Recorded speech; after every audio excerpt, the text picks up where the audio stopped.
Bapak, Ibu, dan Saudara sekalian yang dikasihi Tuhan, bacaan pertama surat Rasul Paulus sangat mengagumkan.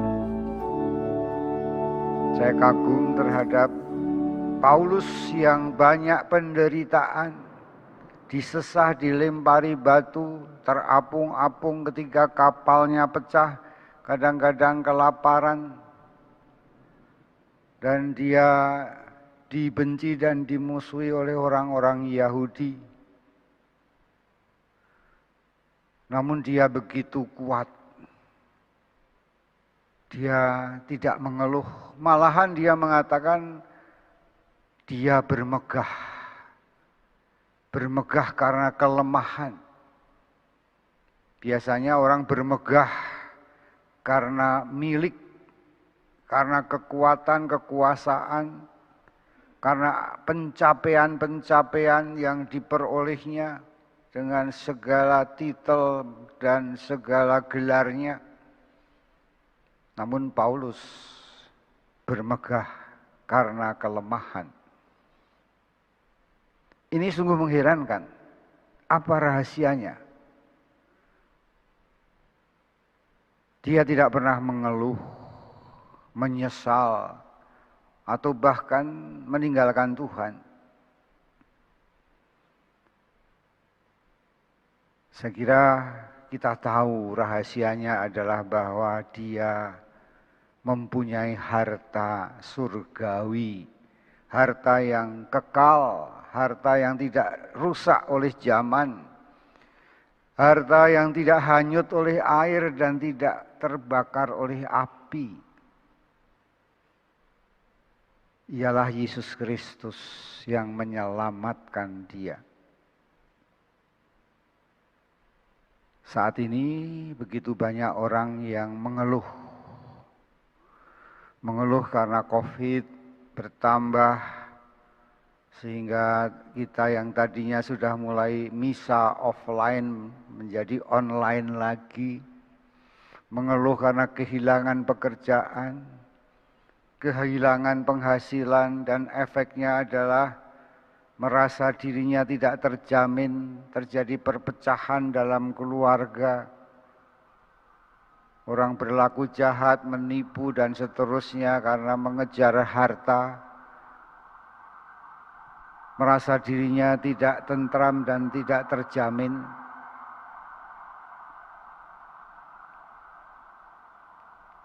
Sangat berbeda dengan Paulus. Maka Injil memperingatkan kita, marilah saatnya kita mencari harta di surga. Apa yang membuat kita khawatir, apa yang membuat kita takut? Sebagian besar orang takut karena takut kehilangan. Kehilangan kesehatan, kehilangan nyawa karena COVID, kehilangan pekerjaan, kehilangan harta, kehilangan kepercayaan satu sama lain dalam keluarga. Bapak, Ibu, dan saudara sekalian, apa yang di dunia ini pasti hilang, berubah, karena tidak abadi. Kalau hidup kita tergantung pada milik di dalam dunia ini, maka kebahagiaan kita akan mudah goyah. Apalagi kalau kita melekat dalam dunia ini. Suatu kesaksian yang bagi saya luar biasa itu ada seorang rekan pastor, Romo Rudi, yang waktu itu kena COVID. Dan setelah 30 hari di rumah sakit dia selamat. Dia sharingkan pada saya bahwa sebetulnya pada saat itu saya tidak ingin sembuh. Ya, saya ingin supaya saya boleh pergi dari dunia ini. Saya rindu pada bapak ibu saya yang sudah meninggal. Seandainya Tuhan mengabulkan doa saya, maka saya sungguh merasa bahagia dan saya tahu bahwa kematian itu suatu hidup yang kekal, suatu berkat. Yang sama dengan berkat yang lain, berkat kesembuhan. Tapi dia mengatakan, namun teman-teman berdoa untuk sembuh. Dan Romo berdoa untuk saya untuk sembuh. Namun sesungguhnya saya tidak ingin sembuh. Ini menarik. Dan kata-kata beliau yang menarik adalah, bagi saya sembuh dan mati sama-sama berkat. Ya. Bahkan saya merindukan itu untuk bersama para kudus dan orang tua saya ada di surga. Terbebas dari penderitaan di dalam dunia. Jarang sekali saya menemui orang yang seperti ini. Hanya orang-orang yang harta surgawinya itu besar, mempunyai kekuatan seperti Paulus dan seperti teman saya Romo Rudi ini.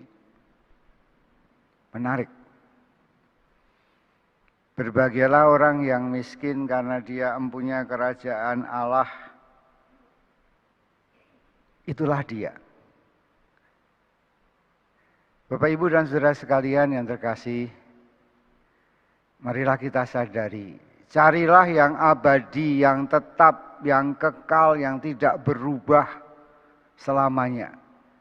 Sehingga kita menghadapi perubahan-perubahan yang ada di dalam dunia yang sekarang ini mungkin hijau, besok kuning, besok lagi merah, kita tidak tergoyahkan. Karena bagi kita semua adalah penuh dengan harapan, cahaya, dan kemuliaan. Sehingga saatnya kita bertobat. Bertobat adalah metanoia. Metanoia itu artinya berbalik. Kalau tadi kita mengarahkan hati pada dunia, kita harus mengarahkan hati pada Tuhan. Kebahagiaan kita adalah pada Yesus Kristus yang penyelamat dan penebus kita. Yang menjanjikan kehidupan yang kekal, menjanjikan kehidupan di rumah Bapa. Yang menjanjikan bahwa hidup kita tidak mati selama-lamanya. Hidup kita kekal.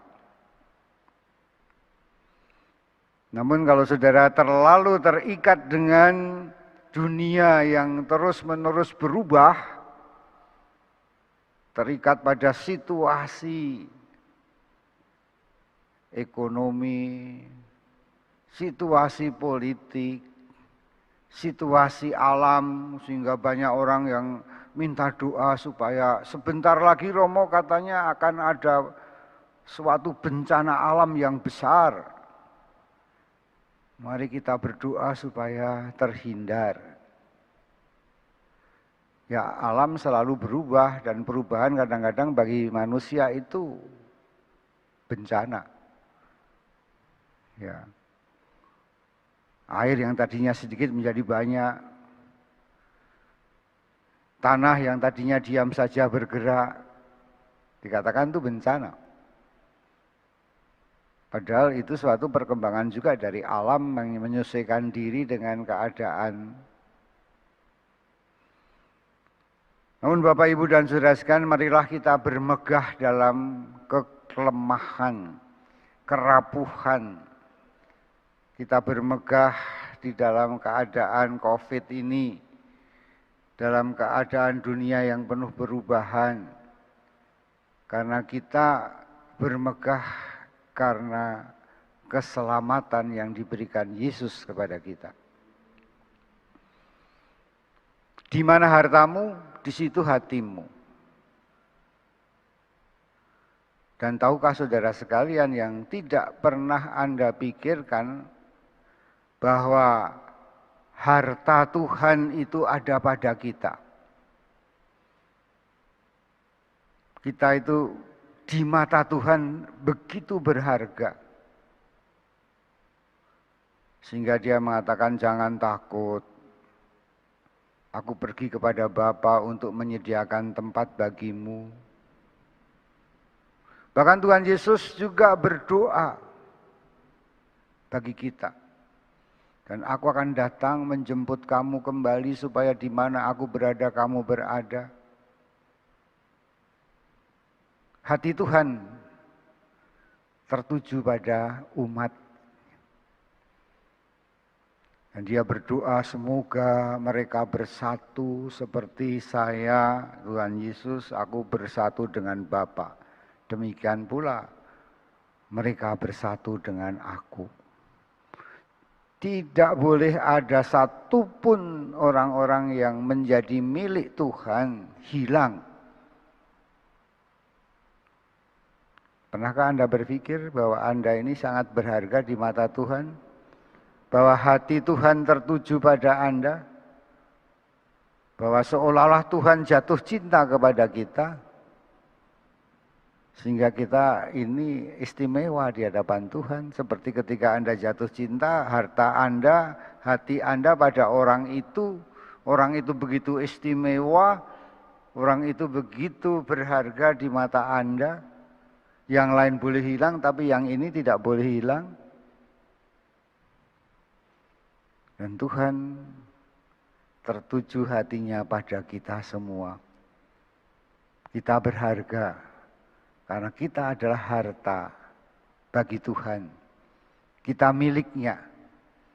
Sehingga Paulus mengatakan entah hidup entah mati kita milik Tuhan. Kalau kita hidup untuk Tuhan, kita pun akan mati untuk Tuhan juga karena kita milik Tuhan. Pernahkah Anda berpikir bahwa aku ini milik Tuhan, aku ini dipelihara, aku ini dijaga, aku dilindungi. Bahkan dalam kitab Nabi Yesaya dikatakan bahwa namamu kuukir di telapak tangan Tuhan. Jadi di tangan Tuhan itu ada tato tulisan, ya, nama-nama saudara semua. Sigit, ya, Epin, dan semua. Ya. Engkaulah biji mataku, waduh, luar biasa. Ya. Aku mengenal engkau sejak di dalam rahim ibumu. Adakah seorang ibu yang melupakan anaknya? Kalau ada seorang ibu yang melupakan anak kandungnya, aku tidak akan pernah melupakan kamu. Cinta Tuhan lebih hebat, lebih besar daripada cinta ibu kepada anaknya. Dan inilah yang membuat kita semua berharga di mata Tuhan. Ya. Kita marilah bersyukur bahwa Tuhan tertuju hatinya pada kita. Kita bersyukur bahwa sungguh di mana hartamu di situ hatimu. Bagi Paulus hanya Kristus yang berharga di dunia ini. Karena dia penyelamat penebus dan dia adalah firman yang menjadi manusia. Hatinya tertuju ke sana. Maka segala penderitaan tidak berarti. Demikian juga Tuhan. Segala penderitaan tidak berarti karena cintanya kepada kita sehingga dia rela di kayu salib menderita. Mati. Dia mati untuk kita. Coba pahami, renungkan, dan syukuri.